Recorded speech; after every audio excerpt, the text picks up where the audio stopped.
mga pangyayari eh. Isipin mo kung hindi nagkamali yung source na Bruce, hindi tayo magpa-park dun sa malapit sa park. Hindi tayo magbebentahan ni Mirna ng bulaklak. Hindi mo rin maaalala na nagawa siya ng kasalanan.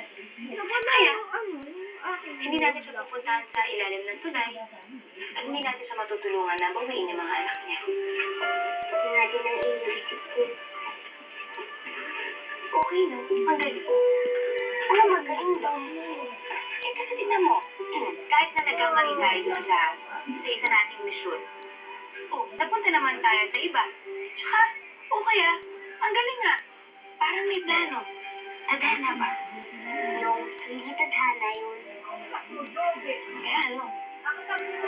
Wala. Nagkanap lang talaga yung mga nagawan ko ng mali. Napakarami nila.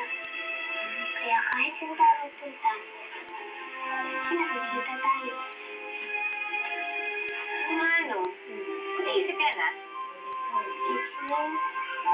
Ito lang yun talaga ang holidays ko. Imposible ko yata matapos yun.